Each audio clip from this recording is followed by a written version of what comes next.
नमस्कार साथियों, स्वागत है आपका हमारे चैनल 21 लर्निंग फॉर ऑल में। आज की वीडियो जो अभी आगरा विश्वविद्यालय के री एग्ज़ाम चल रहे हैं 2024 का, और ये BD 103 learning and teaching paper जो था आपका, उसकी वीडियो है, उसकी आंसर की है ये। तो चलिए शुरू करते हैं।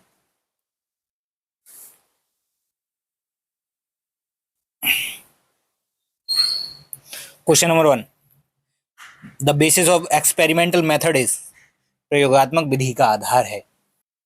बी प्रश्न। अगला, शिक्षा मनोविज्ञान की उत्पत्ति मानी जाती है। उसका उत्तर है सी 1900। अगला क्वेश्चन, सामान्य तथा विशिष्ट कारक सिद्धांत का प्रतिपादन किसने किया। तो इसका उत्तर है बी स्पीयरमैन।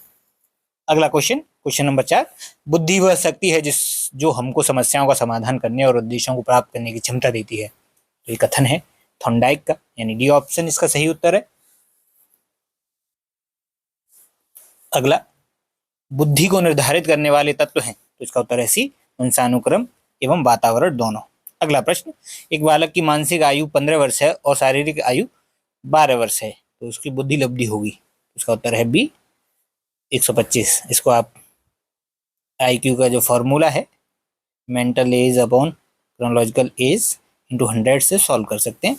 अगला प्रश्न, क्वेश्चन नंबर 7, समूह कारक सिद्धांत निम्न में से कौन सा तत्व नहीं है। तो इसका उत्तर है डी मूल्यांकन।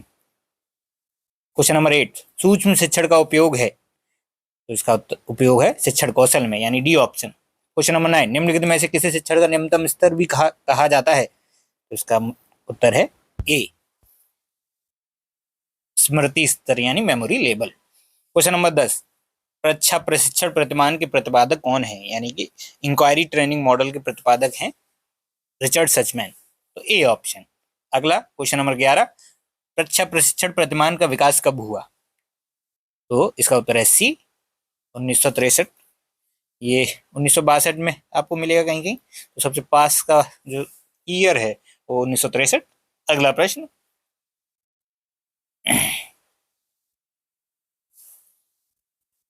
एडवांस ऑर्गेनाइजर प्रतिमान का प्रतिपादन किसने किया। एडवांस ऑर्गेनाइजर मॉडल का प्रतिपादन जो है डेविड आसुबेल ने किया, यानी बी ऑप्शन। अगला प्रश्न, क्वेश्चन नंबर 13, परीक्षा प्रशिक्षण प्रतिमान की संरचना यानी सिंटैक्स तत्व की अवस्था है। तो इसका उत्तर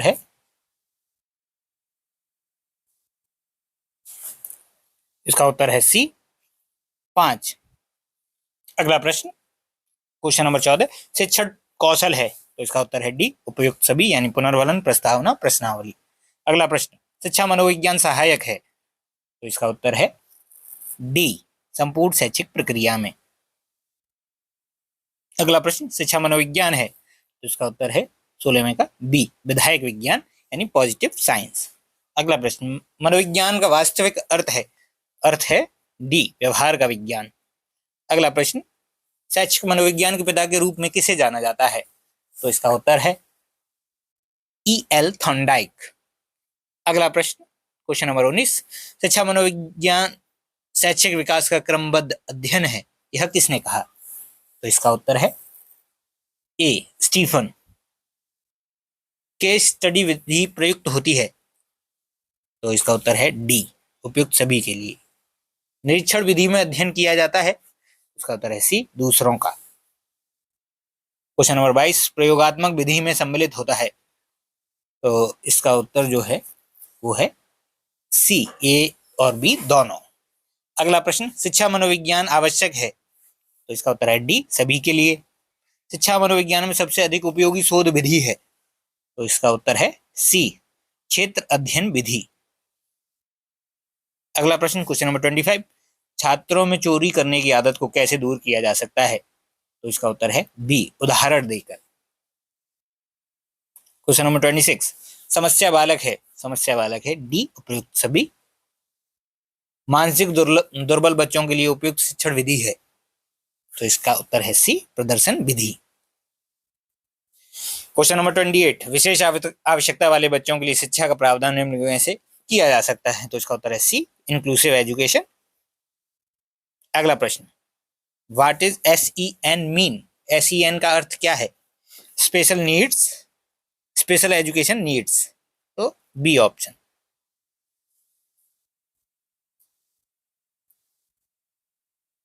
क्वेश्चन नंबर 30, मंदबुद्धि बालकों की विशेषता है? इसका उत्तर है डी, उपयुक्त सभी, ऑल ऑफ द अबव। अगला प्रश्न क्वेश्चन नंबर 31, वह कारक जिसका प्रभाव हम देखना चाहते हैं? तो ये है, इसका उत्तर है ए, आश्रित चर। हस्तशिल्प की शिक्षा दी जानी चाहिए, क्वेश्चन नंबर 32, तो इसका उत्तर है सी, मंदबुद्धि बालक को। बुद्धि का पहला परीक्षण कब हुआ? तो इसका उत्तर है 1904, अल्फ्रेड बिने द्वारा। क्वेश्चन नंबर 34, बुद्धि लब्धि का संप्रत्यय विकसित किया? तो इसका उत्तर है सी, स्टर्न ने। बुद्धि संरचना मॉडल किसने प्रस्तुत किया? इसका उत्तर है जेपी गिलफोर्ड। क्वेश्चन नंबर 36, बुद्धि परीक्षण होने चाहिए? इसका उत्तर है बी, विश्वसनीय एवं वैध। क्वेश्चन नंबर 37, आर्मी अल्फा परीक्षण है? तो इसका उत्तर है ए, ग्रुप परीक्षण, सामूहिक परीक्षण।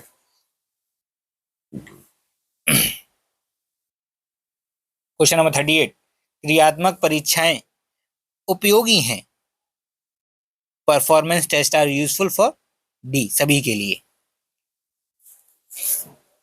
क्वेश्चन नंबर 39, प्राथमिक मानसिक योग्यता परीक्षण का निर्माण किसने किया? तो इसका उत्तर है D, Thurston. Question number 40, army beta army alpha परीक्षण का प्रतिपादन हुआ? तो इसका उत्तर है डी, 1917 में।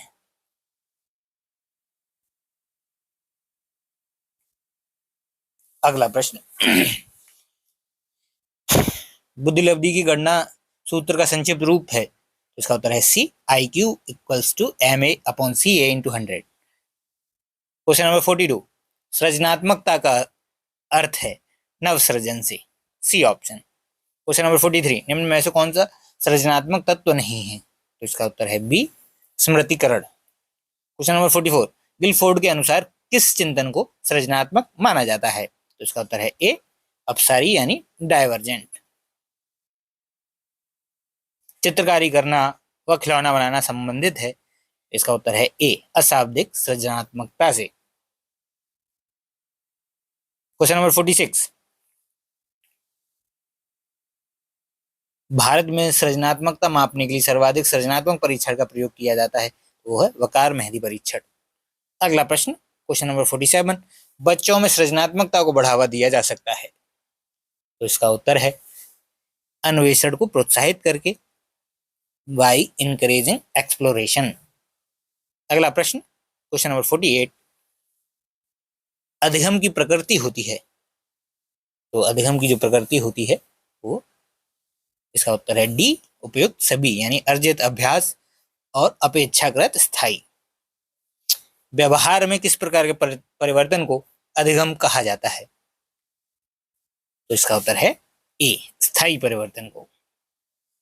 क्वेश्चन नंबर 50, हम करके सीखते हैं, यह किसने कहा? तो इसका ये उत्तर है यॉकम, यानी बी ऑप्शन। क्वेश्चन नंबर 51, अधिगम अनुभव और प्रशिक्षण के माध्यम से व्यवहार में परिवर्तन है, यह किसने कहा? तो इसका उत्तर है बी, गेट्स व अन्य।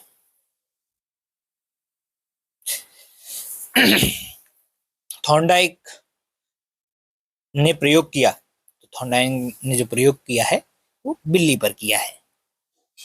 अगला प्रश्न क्वेश्चन नंबर 53, प्रथम मनोवैज्ञानिक प्रयोगशाला की स्थापना किसने की? तो इसका उत्तर है विलियम बुंट, यानी बी ऑप्शन। अगला प्रश्न क्वेश्चन नंबर 54, क्रिया प्रसूत सिद्धांत का संबंध किससे है? ऑपरेंट कंडीशंस की जो थ्योरी है वो स्किनर से संबंधित है। मुझे एक बालक दो, मैं आप जैसा चाहे वैसा बना दूंगा, यह कथन किसका है? तो यह कथन वॉटसन का है, C option. Question number 56, Thorndike के सीखने के प्राथमिक नियम के अंतर्गत तीसरा नियम है, यह है प्रभाव का नियम, law of effect, A option. Question number 57, निम्नलिखित में से किसमें अंतर्दृष्टि अधिगम है? अंतर्दृष्टि अधिगम जो है कोहलर के वनमानुस में है, यानी औरंगुटन में है। अगला प्रश्न, अधिगम का शिक्षा में योगदान है, तो इसका उत्तर है डी, उपयुक्त उपरोक्त सभी। क्वेश्चन नंबर 59, प्रेरणा कार्य को प्रारंभ करने, जारी रखने और नियमित करने की प्रक्रिया है, यह किसने कहा? तो ये कहा है गुड ने, ऑप्शन सी। क्वेश्चन नंबर 60, प्रेरणा के लिए आवश्यक तत्व है, प्रेरणा के लिए आवश्यक तत्व है उपयुक्त सभी, यानी आवश्यकता, प्राणोदन और लक्ष्य।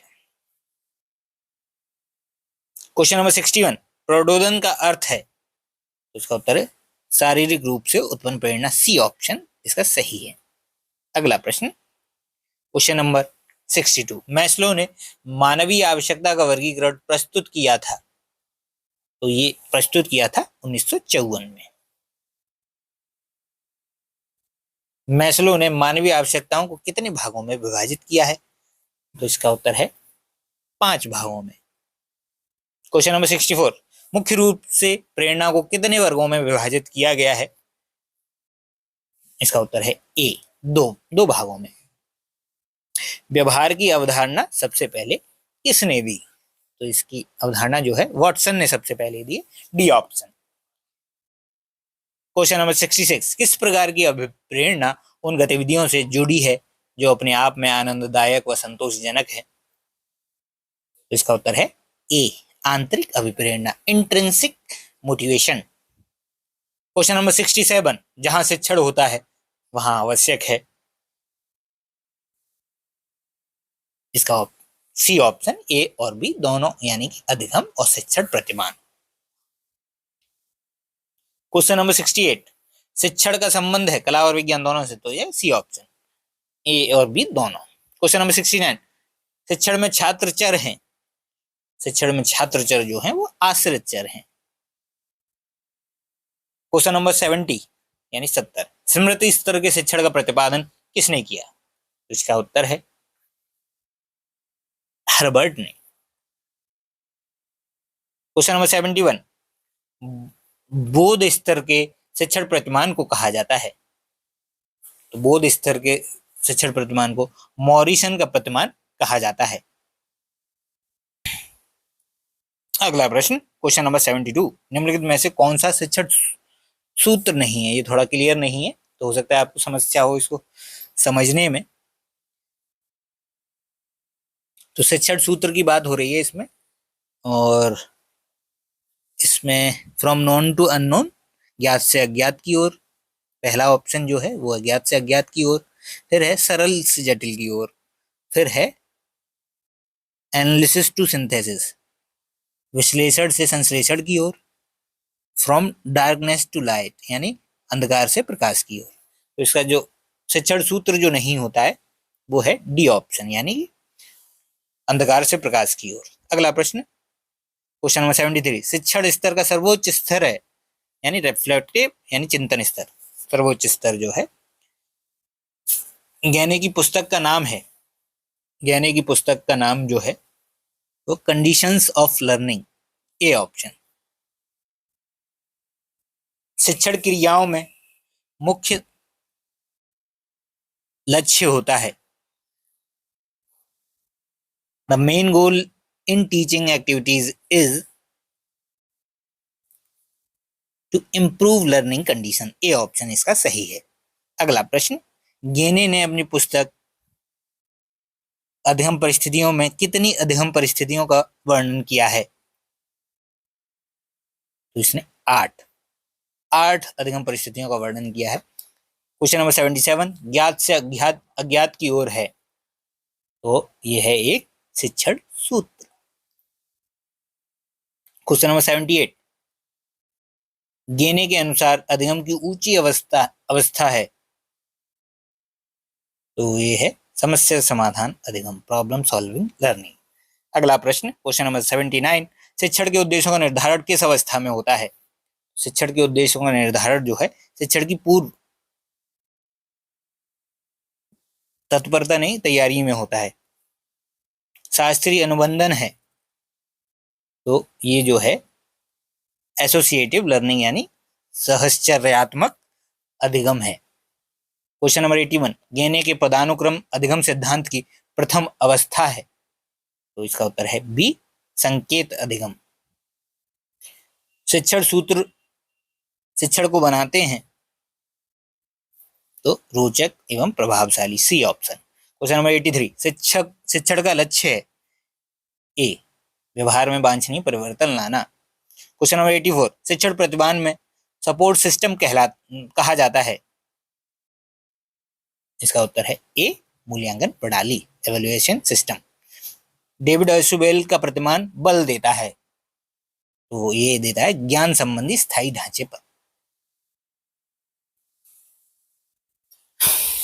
क्वेश्चन नंबर 86, शिक्षण व अधिगम में संबंध का आधार है।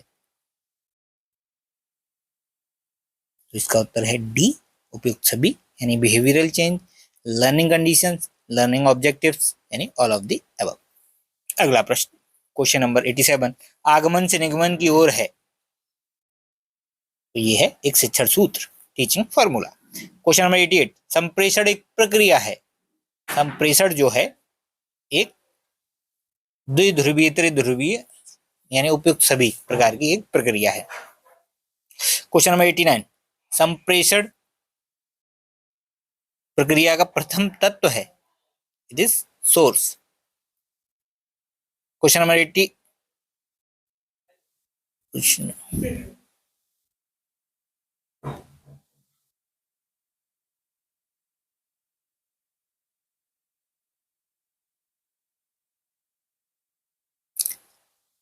तो क्वेश्चन नंबर 89 के बाद जो 91 ये 93 तक के क्वेश्चन हमारे पास इस पीडीएफ में हमें अवेल नहीं हो पाए। तो आप देखिए 94, एक अच्छे अध्यापक के गुण होते हैं।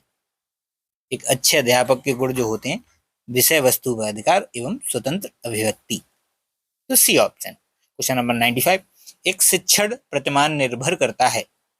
शिक्षण प्रतिमान जो है अधिगम सिद्धांत पर निर्भर करता है। क्वेश्चन नंबर 96, शिक्षण एवं अधिगम की समस्याओं को हल किया जा सकता है। इसका उत्तर है प्रभावी अधिगम प्रतिमान द्वारा। क्वेश्चन नंबर 97, शिक्षण प्रतिमान के तत्व होते हैं। शिक्षण प्रतिमान के 6 तत्व होते हैं। क्वेश्चन नंबर 98, निम्न में से कौन सा सोपान प्रतिमान का सोपान